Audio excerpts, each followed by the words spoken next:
What if the most famous story in the Bible is a lie? Not a complete fabrication, but a lie of omission. A story so heavily censored, so strategically edited, that the version you know is merely the sanitized summary of a cosmic horror story. We've all seen the cinematic retellings. A world of wicked men, a righteous hero named Noah, and a great flood sent to wash away sin. It's a simple, powerful narrative. But it is dangerously incomplete. It erases the most terrifying parts of the truth. What if the wickedness wasn't just human sin, but a full-scale genetic war? What if the heroes of old, mentioned in Genesis, were not men at all, but hybrid abominations born from a forbidden union? Tonight, we restore the censored chapters. We will place the official record, the Book of Genesis, side by side with the explosive eyewitness testimony they tried to bury, the Book of Enoch. This isn't just another retelling. This is a declassification. We will expose the hidden truth by revealing the 5 biggest lies that popular culture perpetuates about the world before the flood.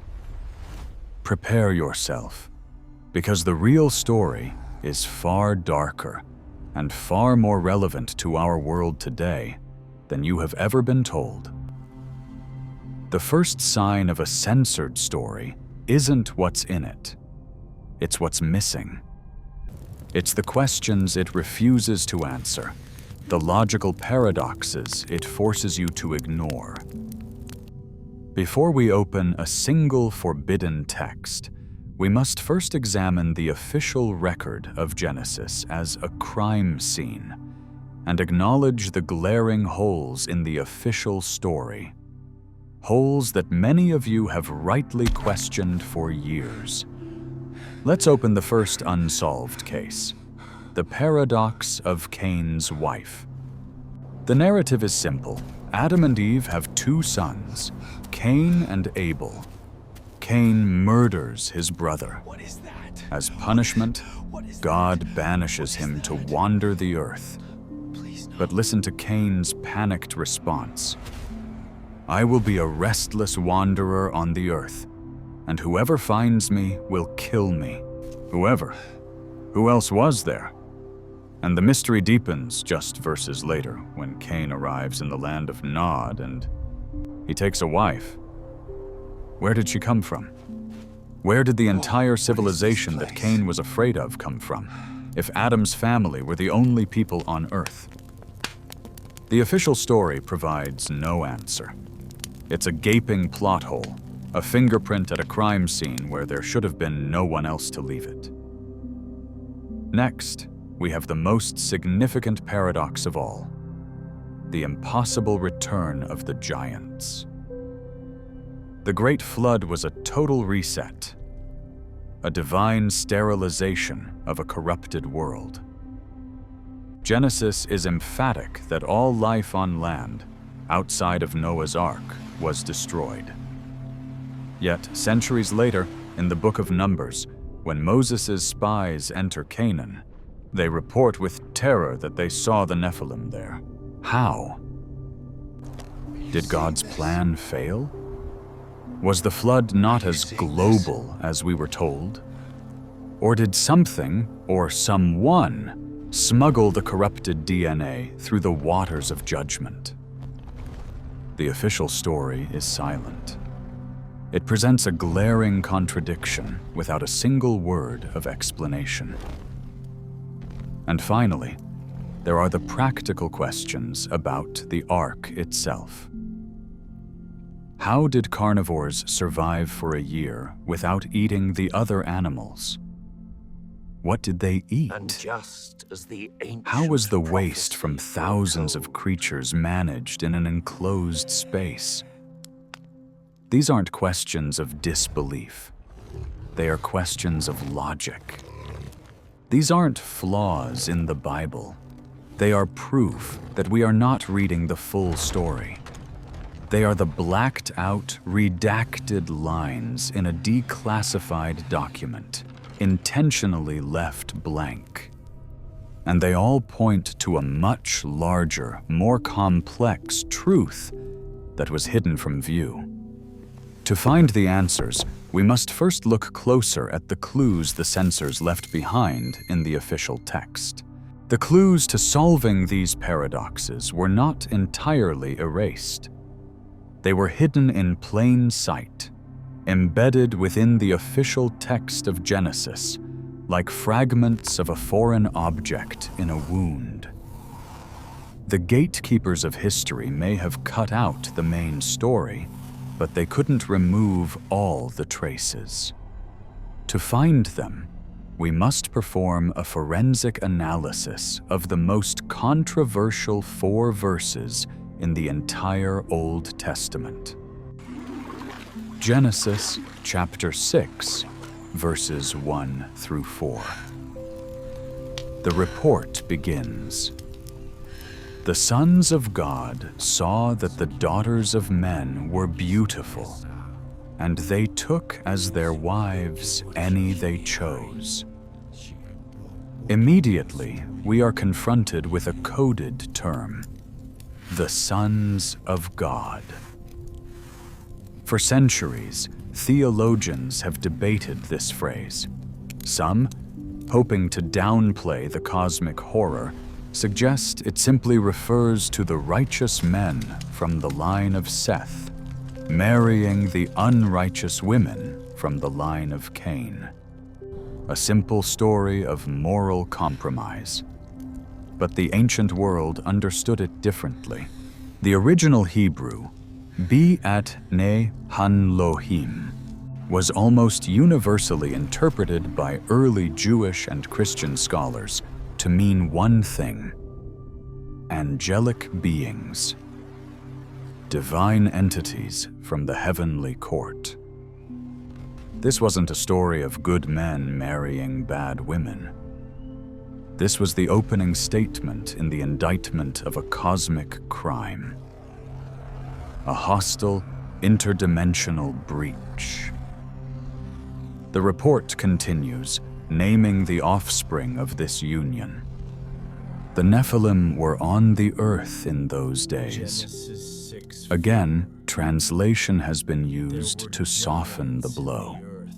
The word Nephilim is often translated simply as giants. But its Hebrew root, naphal, means to fall. They were not just giants, they were the fallen ones. The hybrid abominations born from this unnatural fusion of the spiritual and the material. They were the living evidence of the crime. But it is the final clause of the report that contains the smoking gun. The single phrase that blows the entire cover-up wide open. After mentioning the Nephilim, the author adds, almost as an aside, and also afterward. And also afterward, let that sink in. The official censored document admits it. The flood was not the end of the Nephilim. The problem came back. This is a direct confession from the scribes themselves that their simplified story of a total reset is incomplete. It's a footnote that becomes the headline. It's the proof that an entire chapter of history is missing between the flood and the reemergence of giants in Canaan. Genesis gives us the what? A cosmic crime resulted in hybrid offspring who somehow returned after the flood. But it is deafeningly silent on the how and the why. It provides the crime scene report, but the full eyewitness testimony, the detailed account of the invasion, the specifics of the corruption, and the true nature of the enemy, was sealed away. To read that testimony, we must now open the one book they tried the hardest to make you forget. To fill the deafening silence left by Genesis, we must now turn to Exhibit A in our investigation. It is a text so ancient, so explosive, that for nearly 1,700 years, it was considered a ghost, a legendary lost book of the Bible. It was quoted by the New Testament apostles, revered by the earliest church fathers, and then systematically hunted down and suppressed, vanishing almost entirely from the Western world. That is, until 1773, when a Scottish explorer named James Bruce rediscovered 3 complete copies, preserved for millennia in the remote monasteries of Ethiopia. This is the Book of Enoch. Before we open its pages, we must first address the question you are rightly asking. Why isn't this in my Bible? The answer is simple. It was deemed too dangerous. The early church councils, in their effort to create a unified and simple doctrine, found Enoch's detailed cosmic revelations too shocking. Its unflinching descriptions of angelic warfare, forbidden science, and the intricate workings of heaven were too much. So they made a choice. They didn't just exclude it. They branded it, they censored it, and they tried to erase it. But they failed. Now, think of the Book of Enoch not as an alternative scripture, but as the declassified intelligence report from a high-ranking insider. The sworn testimony of the man who, as Genesis itself confirms, walked with God. While Genesis gives us a 4-verse summary of the crime, Enoch gives us the entire case file. It begins not on earth, but in heaven. Enoch tells us the names. He identifies the ringleader of the rebellion as a high-ranking angel named Semjaza. He details how Semjaza persuaded 200 other celestial beings, known as the Watchers, to abandon their sacred posts. And then, Enoch gives us the precise location of the crime scene. He writes that these 200 Watchers descended not just anywhere on Earth, but upon a specific place, the summit of Mount Hermon. It was there they swore a binding oath, sealing a pact of mutual damnation to carry out their plan, to take human wives and father a new race of beings in their own image. This is the level of detail that was erased. No longer is it a vague story of sons of God. It is now a specific, premeditated conspiracy with names, numbers, and a location. Enoch transforms a mythological footnote into a detailed account of a cosmic invasion. And what he reveals next about the consequences of that invasion is the true reason his book was deemed too terrifying for the world to read. The pact on Mount Hermon was sealed. The cosmic Rubicon was crossed. And as the 200 Watchers descended into the human world, the Book of Enoch documents how a carefully planned curriculum of corruption was unleashed upon an unsuspecting humanity. Genesis tells us the Nephilim were born. Enoch tells us how they lived. In chapter 7, he describes a horrifying cycle of consumption. These giants, born with insatiable appetites, first devoured all the crops and labor of mankind. When that wasn't enough, they consumed the cattle and the beasts. And when the animals were gone, Enoch gives this chilling testimony. They turned against men in order to devour them. Cannibalism. The world before the flood wasn't just wicked.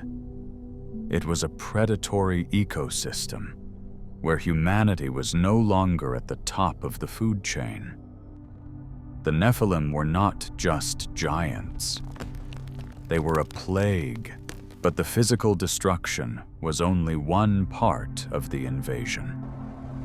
The true, lasting damage was ideological and technological. In Chapter 8, Enoch provides a detailed manifest of the forbidden knowledge the Watchers transmitted to humanity, a dark enlightenment designed to accelerate humanity's fall. He names the specific fallen angels and the specific secrets they taught. An angel named Azazel, Enoch writes, taught men the art of war, how to forge swords, shields, and breastplates. He taught them metallurgy, showing them how to mine the earth and craft jewelry and ornaments.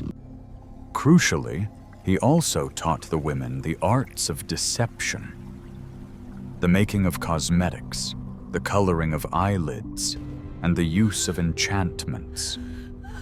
Another angel taught the secrets of sorcery and root cuttings. Another taught the observation of the stars, not as astronomy, but as astrology, a way to divine the future outside of God's will. Another taught the making of signs, and another, the course of the moon. This was a systematic upload of corrupting data, knowledge that humanity was not ready for, given by beings whose motives were purely malevolent. It was the equivalent of giving nuclear launch codes to a toddler. War, witchcraft, vanity, and idolatry didn't just evolve, they were taught. This is the hidden truth that modern retellings gloss over. The world before the flood wasn't a primitive world that simply became immoral. It was a technologically and supernaturally advanced civilization, supercharged by forbidden knowledge that spiraled into absolute, self-devouring chaos. It was a world of magic and monsters, of high-tech weaponry and dark rituals. It was a world so thoroughly defiled, so genetically and spiritually broken, that God saw only one solution: a complete and total erasure. The revelations in the Book of Enoch are staggering. But to fully grasp the reality of this ancient world, we must do what modern retellings so often fail to do. We must perform a historical fact check.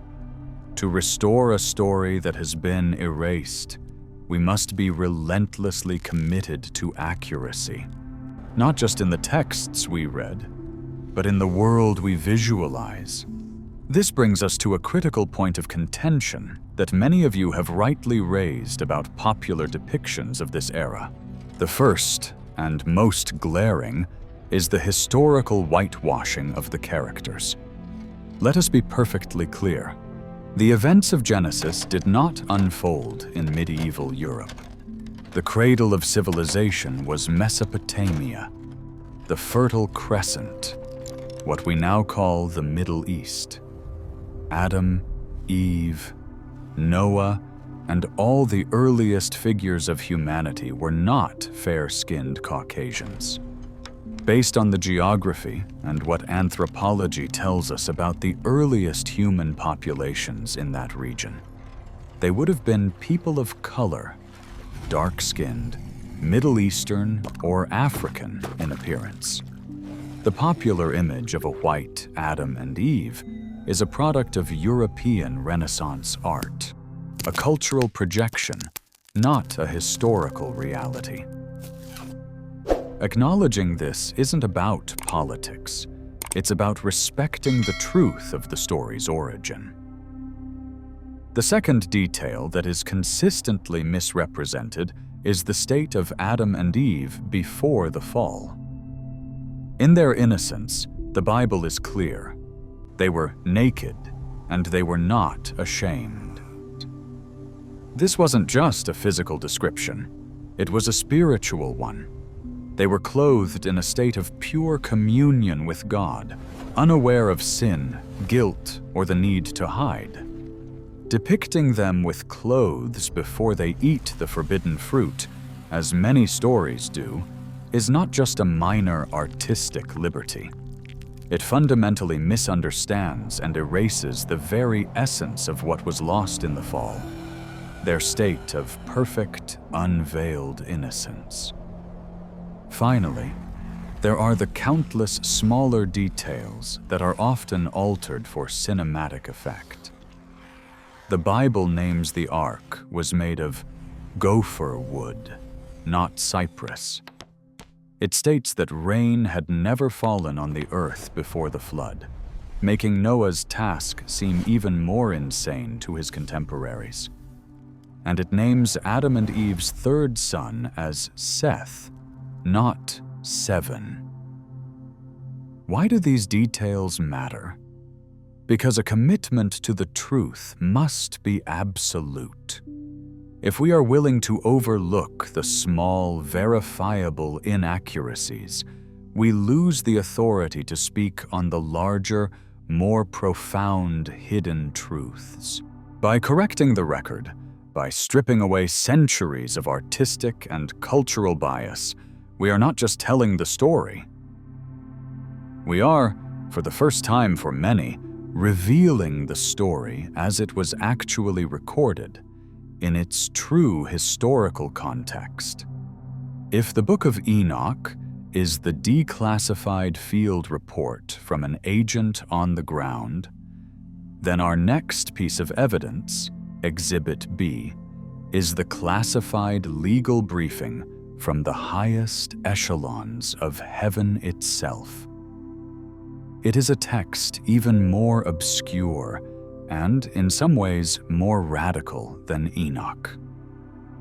A document that purports to be a direct dictation from an angel to Moses on Mount Sinai, revealing a precise, divinely ordained timeline for all of creation.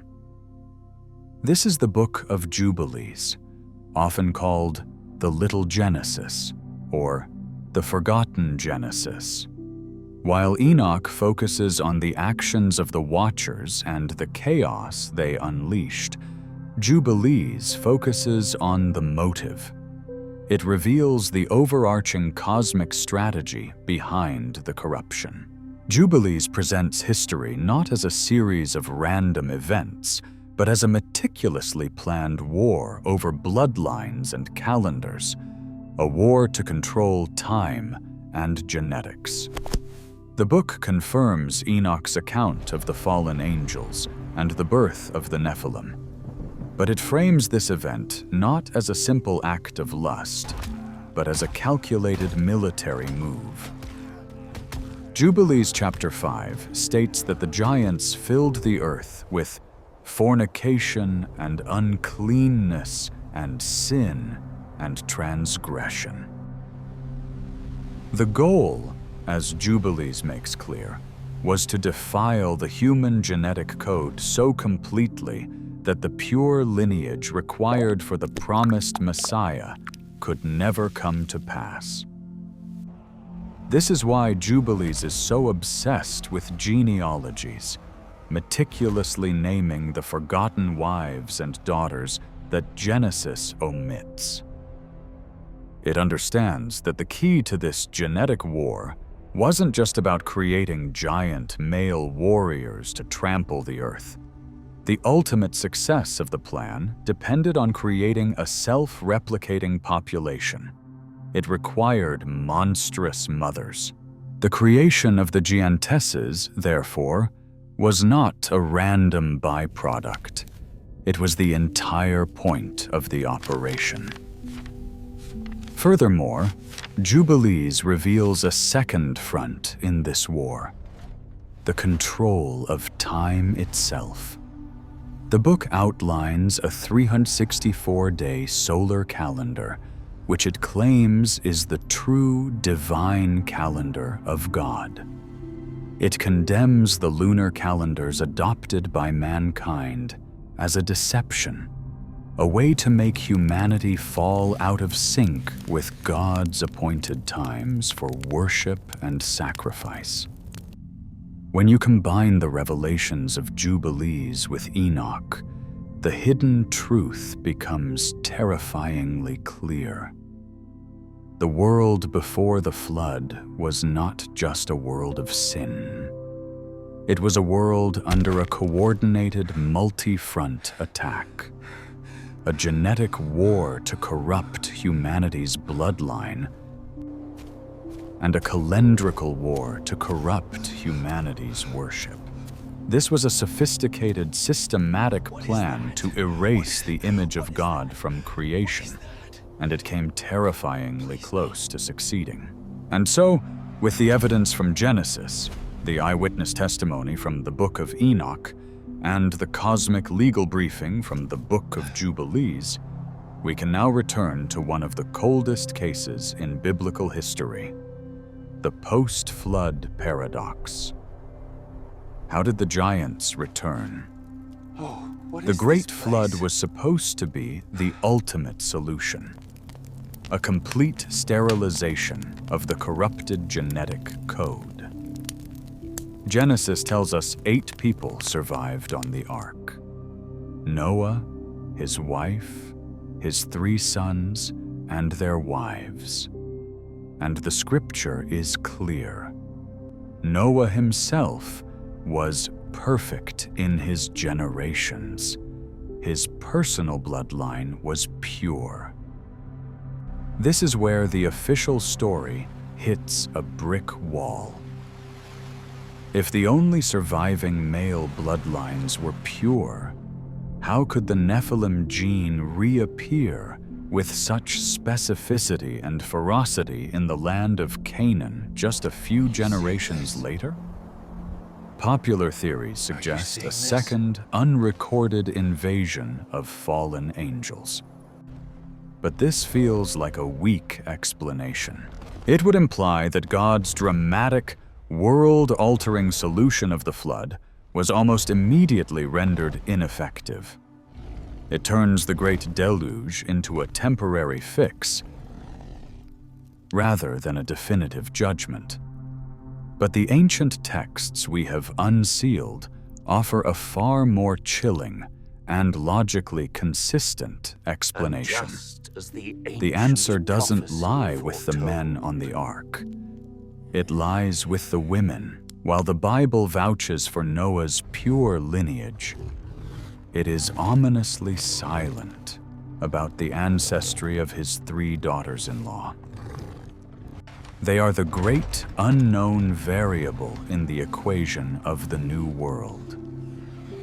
In a world where Genesis itself states that all flesh had corrupted its way, where did Noah's sons find pure-blooded wives?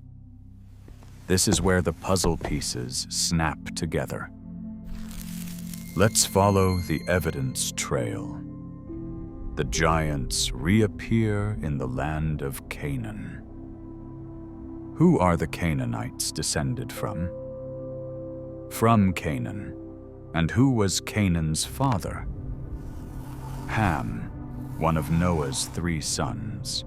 Is it merely a coincidence that the giant clans, the Anakim, the Rephaim, all seem to spring from the lineage of the one son who was cursed by Noah? The Book of Jubilees and other ancient traditions suggest it was no coincidence at all. They hint at the ultimate Trojan horse, that Ham's wife, a woman who appeared fully human, was a carrier of the dormant Nephilim gene. The flood, in this light, was a successful extermination of the active giant population. But a single recessive genetic seed was smuggled through the judgment, hidden within the DNA of a mother of the new world. The curse Noah placed on Canaan wasn't just a spiritual decree. It was the reactivation of a genetic horror. This is the hidden truth that explains everything. The giants returned not because the flood failed, but because a single, catastrophic compromise allowed the monster's code to survive, waiting to be reborn in the generations to come. A genetic war, a celestial conspiracy, a hidden bloodline surviving the apocalypse. The evidence presented in texts like the Book of Enoch and Jubilees paints a picture of the world before the flood that is far more complex and terrifying than the simple story of human wickedness we are usually told. This leads us to the final, critical question of our investigation. If this detailed, explosive history was known to the ancient world, why was it hidden? Why was it erased from the mainstream biblical canon, leaving us with the paradoxical and incomplete version we have today? The answer is not because this story was considered false. It was hidden because its truth was considered too dangerous. Imagine you are one of the early church fathers in the 4th century. Your mission is to consolidate a fledgling religion, to create a single, unified doctrine that can be easily taught and understood by millions across the Roman Empire. You need a clear message. Humanity sinned. God provided a savior. It's a powerful, linear narrative. Now, into this simple framework, introduce the raw, untamed chaos of the Book of Enoch. Suddenly, the story is no longer just about human sin. It's about a cosmic war. It's about a hostile alien intelligence launching a genetic corruption program on Earth. It's about hybrid creatures, forbidden technology, and celestial magic. This isn't a story that's easy to package. It shatters the clean boundary between the physical and spiritual worlds. It raises 1,000 uncomfortable theological questions. Did the Nephilim have souls?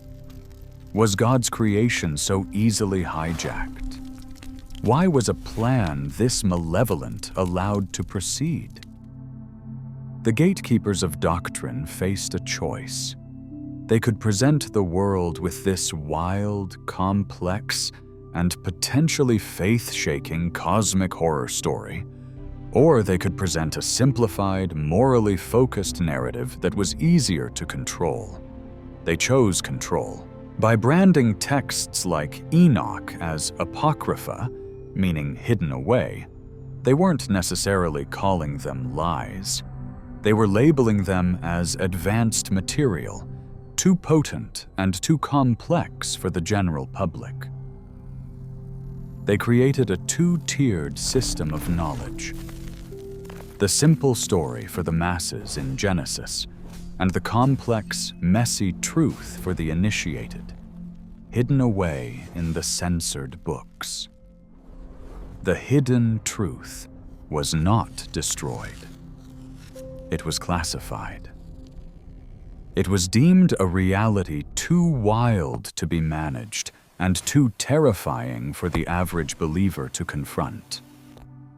And so, for centuries, it remained a secret, waiting to be rediscovered. The theological cover-up is one thing. redacting ancient texts to simplify a doctrine is a crime committed on paper. But what about the physical evidence?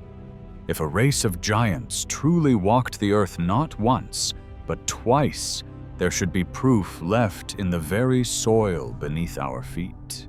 This leads us to one of the most persistent and disturbing conspiracy theories in modern archaeology, one that directly addresses the question so many of you have asked. Where are the bones? The truth is, they may have been found, over and over again. Travel back with us to the late 19th and early 20th centuries. Across America, as the nation expanded, farmers plowing new fields and workers digging foundations began to unearth things that defied explanation. Newspaper archives of the era are a treasure trove of astonishing reports. The New York Times, 1883. A burial mound in Ohio containing a skeleton over 7 feet tall, with a jawbone that could fit over a normal man's face. The San Diego Union, 1908. A report of 15 giant mummies, ranging from 7 to 9 feet tall, found in a cave in the Grand Canyon. The El Paso Times, 1922.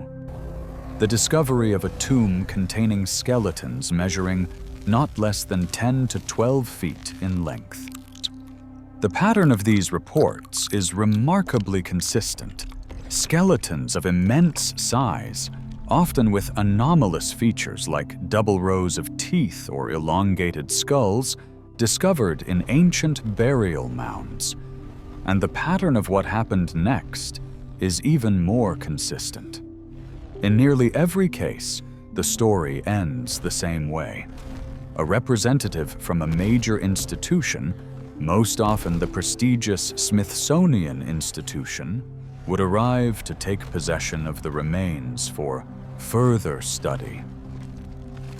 The bones would be crated up, shipped off, and never be seen or heard from again. Decades of inquiries by independent researchers have been met with a stone wall of denial, claims of lost records, or suggestions that the amateur archaeologists of the time simply misidentified common animal bones. But is it plausible that dozens of separate individuals across the country all made the same mistake? Or is something else at play?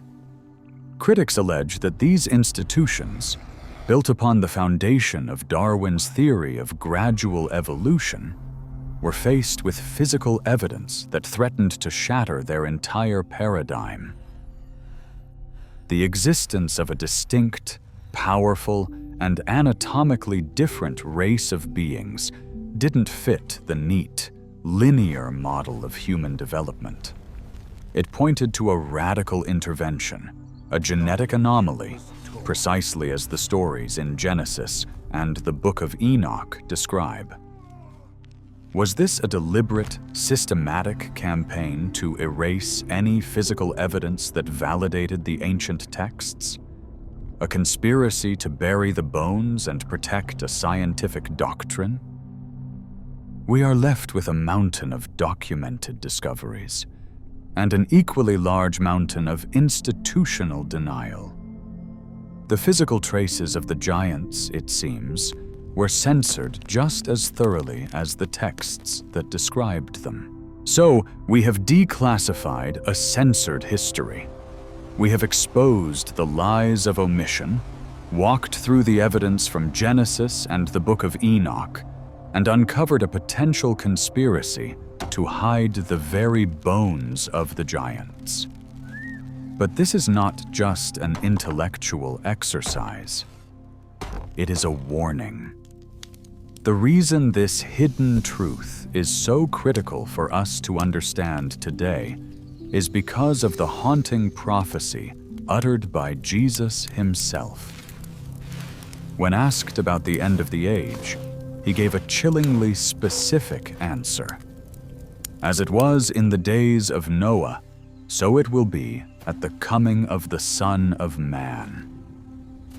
For 2,000 years, we have assumed this meant a world filled with simple human wickedness and violence. But our investigation tonight reveals a far deeper, more terrifying meaning. The defining characteristic of the world before the flood was not just moral corruption, it was genetic warfare.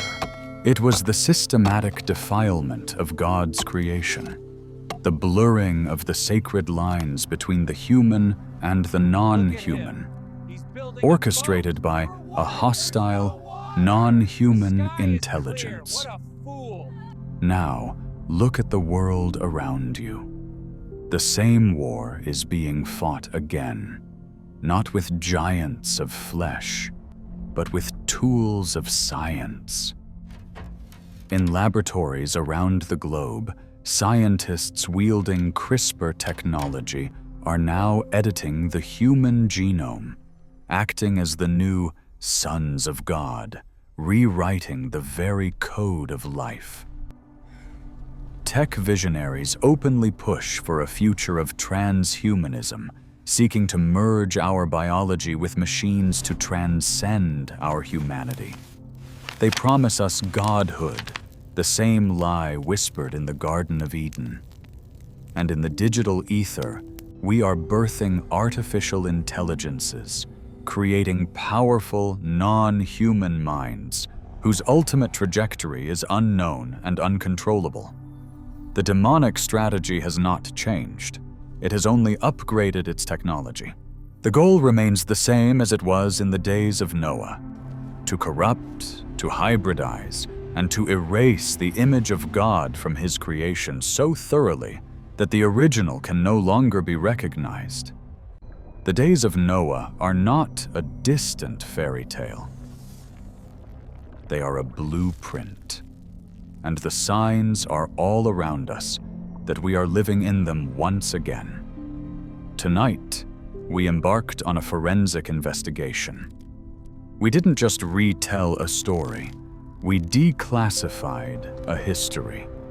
We exposed the lies of omission, compared the official report of Genesis with the censored testimony of the Book of Enoch, and uncovered the hidden truth that cinematic retellings often erase.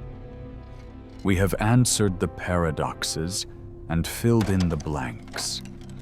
And now, the evidence is before you. This knowledge places a choice in your hands. You can continue to accept the simplified, comfortable, and ultimately incomplete narrative that has been handed down for centuries. Or you can choose to become a seeker, a spiritual archaeologist. You can choose to demand the full, uncensored story, no matter how complex or challenging it may be. The gatekeepers of history hid these truths because they feared them. But you don't have to. The truth doesn't weaken faith. It sharpens it. It equips you with the clarity to understand the true nature of the spiritual war we are in, and to recognize the ancient patterns repeating in our world today.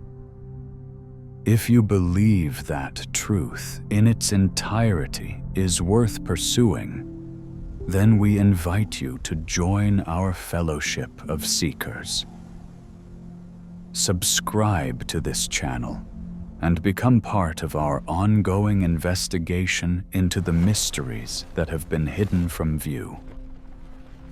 Share this video with others who are also asking the hard questions. And now, we turn the investigation over to you. In the comments below, tell us, which of the 5 biggest lies we exposed tonight was the most shocking to you? And what part of this declassified history do you want us to investigate next? Stay vigilant. The truth is out there, waiting to be rediscovered.